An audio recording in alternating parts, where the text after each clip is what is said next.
Hello friends, पिछले lecture में हम लोगों ने जाना कि विज्ञान क्या होता है, यानी जिसे साइंस कहते हैं। इसकी उत्पत्ति कहाँ से हुई, डिफिनेशन क्या था, ठीक है। साइंस कितने भागों में बटा हुआ है इसे जाने, और इन सारे पार्टों को अगर एक साथ मिला दे तो उसे क्या कहते हैं, इसके बारे में भी हम लोगों ने डिस्कस किया है। आज का हम लोग का टॉपिक है भौतिकी, यानी फिजिक्स किसे कहते हैं, और फिजिक्स जो शब्द है ये कहाँ से लिया गया है। तो इसे स्टार्ट करने से पहले आप मेरे चैनल कॉम्पिटिटिव गुल्लक को लाइक करें, सब्सक्राइब करें और शेयर करें, ताकि कोई भी नोटिफिकेशन आप तक सबसे पहले पहुंच सके। तो चलिए स्टार्ट करते हैं। तो पिछले लेक्चर में आपने देखा होगा कि विज्ञान, इसकी उत्पत्ति लैटिन भाषा जिसे साइंटिया कहते हैं, ठीक है, लैटिन शब्द से लिया गया। और कौन सा शब्द है? साइंटिया, जिसका अर्थ होता है जानना। अगर इसका डिफिनेशन के बारे में बोले तो विज्ञान वैसी शाखा है जिसे सावधानी तरीके से और क्रमबद्ध तरीके से प्रयोग और परीक्षण करने के बाद जो भी जानकारी प्राप्त होती है उसे हम लोगों ने क्या कहा? विज्ञान कहा। विज्ञान के दो भाग होते हैं, यानी दो पार्ट में यह डिवाइड है, भौतिकी विज्ञान और जीव विज्ञान, यानी फिजिक्स और बायो। अगर भौतिकी विज्ञान के बारे में बात करें तो इसमें निर्जीव और निर्जीव से संबंधित, ठीक है, पदार्थों का हम लोग क्या करते हैं? अध्ययन करते हैं। जीव विज्ञान में सजीव और सजीव से संबंधित पदार्थों के बारे में हम लोग अध्ययन करते हैं, ठीक है। तो इन सभी चीज़ों के बारे में हम लोगों ने जाना था। इसके बाद विज्ञान जो है तो निर्जीव, ये सजीव हो गया जीव विज्ञान का। ये भौतिक विज्ञान जो है ये भी दो पार्ट में डिवाइड है, भौतिकी और रसायन शास्त्र, यानी फिजिक्स और केमिस्ट्री।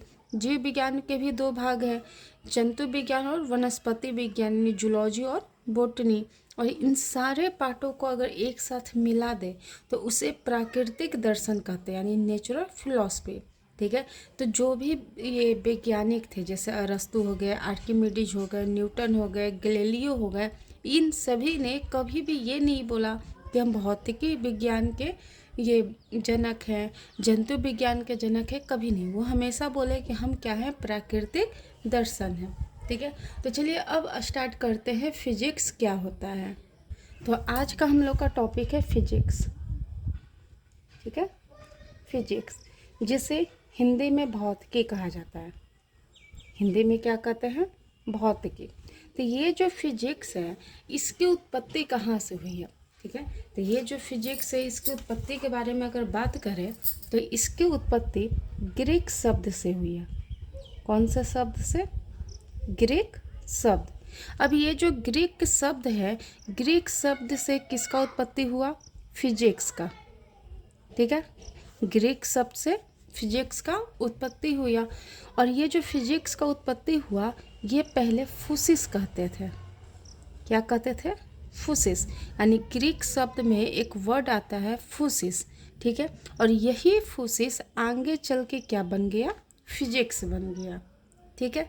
तो यहाँ पे आप देख सकते हैं, तो ग्रीक शब्द से क्या है? फुसिस शब्द आया, और यही फुसिस शब्द से क्या बना है? फिजिक्स बना है।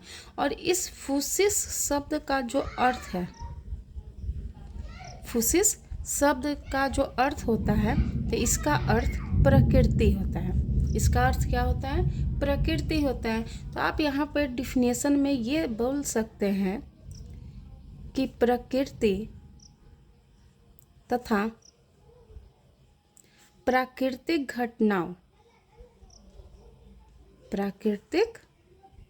घटनाओं का अध्ययन करना ही क्या कहलाएगा? फिजिक्स कहलाएगा, ठीक है। प्रकृति तथा प्राकृतिक घटनाओं का अध्ययन करना ही क्या कहलाता है? फिजिक्स कहलाता है।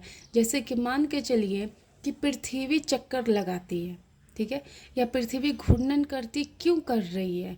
गुरुत्वाकर्षण बल के कारण। ये कौन बताता है? तो फिजिक्स बताता है। और यह क्या है? नेचुरल चीज़ है, यानी कि प्रकृति चीज़ है।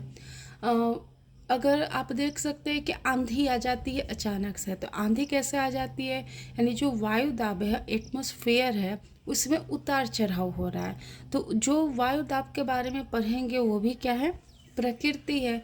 तो यहाँ से आप देख सकते हैं कि जितने भी प्रकृति या उनसे संबंधित जितनी भी घटनाएं होती हैं उन सभी का अध्ययन करना ही क्या कहलाता है, फिजिक्स कहलाता है। एक आपका और डिफिनेशन यहाँ पे हो सकता है, अगर आपसे यह डिफिनेशन याद ना हो तो एक सिंपल तरीके का मतलब डिफिनेशन है, जैसे कि पदार्थ, ठीक है, गति, बल, ऊष्मा, ठीक है, पदार्थ, गति, बल और ऊष्मा, इन सभी में, ठीक है, पदार्थ, गति, बल और ऊष्मा, इन सभी के बीच जो संबंध का अध्ययन करते हैं उसे क्या कहते हैं, फिजिक्स कहते हैं। इसे क्या कहेंगे, फिजिक्स कहेंगे। यानी पदार्थ, गति, बल, ऊष्मा, इन चारों के बीच में जो संबंध है उसे ही क्या कहते हैं, फिजिक्स कहते हैं। इनके संबंध के बीच में जो अध्ययन करते हैं उसे क्या कहेंगे, फिजिक्स कहेंगे।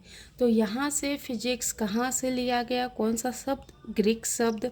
ग्रीक शब्द में कौन सा, फुसिस, और यही आगे चल के क्या बन गया, फिजिक्स बन गया। फुसिस का अर्थ होता है प्रकृति, और प्रकृति तथा प्राकृतिक घटनाओं का अध्ययन करना ही क्या कहलाता है, आपका फिजिक्स कहलाता है। इसमें एक आसान डिफिनेशन है कि पदार्थ, गति, बल, ऊष्मा, इन चारों के बीच में जो भी संबंध का अध्ययन होता है उसे ही हम लोग क्या कहते हैं, फिजिक्स कहते हैं। ठीक है, इसके बाद अगला टॉपिक है भौतिक राशि यानी फिजिकल क्वांटिटी। इसके बाद कौन सा टॉपिक है, फिजिकल क्वांटिटी। ठीक है, फिजिकल क्वांटिटी जिसे भौतिक राशि कहते हैं। क्या कहते हैं, भौतिक राशि। अब यहाँ पे है कि भौतिक राशि क्या होता है, तो कहा जाता है कि भौतिक के नियमों की, ठीक है, भौतिक के नियमों की, भौतिक मतलब फिजिक्स, ठीक है, भौतिक के नियमों की व्याख्या करने हेतु यानी एक्सप्लेन, ठीक है, व्याख्या करने हेतु जिस राशि मतलब क्वांटिटी, ठीक है, जिस राशि की आवश्यकता होती है,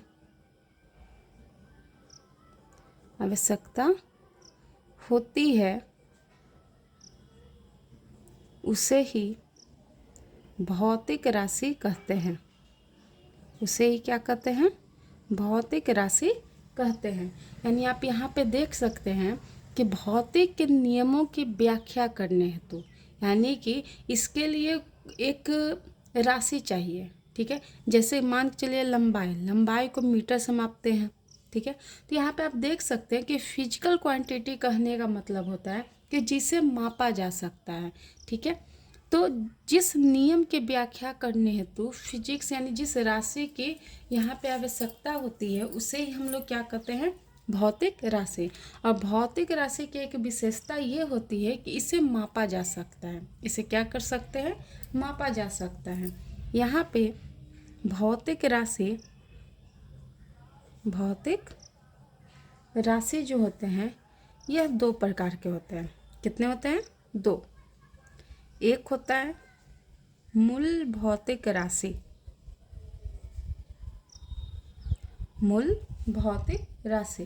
दूसरा होता है व्युत्पन्न भौतिक राशि। तो यहाँ पे भौतिक राशि दो प्रकार के हैं, मूल भौतिक राशि और व्युत्पन्न भौतिक राशि। तो मूल भौतिक राशि कहने का मतलब होता है कि वैसी भौतिक राशि जो स्वयं पे निर्भर हो, ठीक है, जो स्वयं पे निर्भर हो उसे क्या कहते हैं, मूल भौतिक राशि। जो स्वयं पे निर्भर रहेगा उसे क्या कहेंगे, मूल भौतिक राशि। और व्युत्पन्न भौतिक राशि कहने का मतलब कि जो किसी दूसरे राशि पे निर्भर हो उसे व्युत्पन्न भौतिक राशि कहते हैं, ठीक है। तो यहाँ पे मैं फिर से बोल देती हूँ, मूल भौतिक राशि कहने का मतलब जो स्वयं पे निर्भर हो, ठीक है, उसे मूल भौतिक राशि कहते हैं। व्युत्पन्न भौतिक राशि जो दूसरे राशि पे क्या हो, निर्भर हो, उसे क्या कहेंगे, व्युत्पन्न भौतिक राशि। ठीक है, तो यहाँ से भौतिक राशि कितने प्रकार के हो गए, 2 प्रकार के हो गए। अब मूल भौतिक राशि के बारे में बात करें तो मूल भौतिक राशि 7 है, इनकी संख्या कितना है, 7 है। और व्युत्पन्न भौतिक राशि के बारे में अगर बात करें तो इनकी संख्या अनंत है, इनकी संख्या क्या है, अनंत है। तो मूल भौतिक राशि कितने हो गए, 7 हो गए, और व्युत्पन्न भौतिक राशि कितने हो गए, अनंत हो गए। तो मूल भौतिक राशि पे ही कौन डिपेंड है, व्युत्पन्न भौतिक राशि। ठीक है, तो अगले लेक्चर में हम लोग जानेंगे मापन क्या होता है, मेजरमेंट क्या होता है। ठीक है।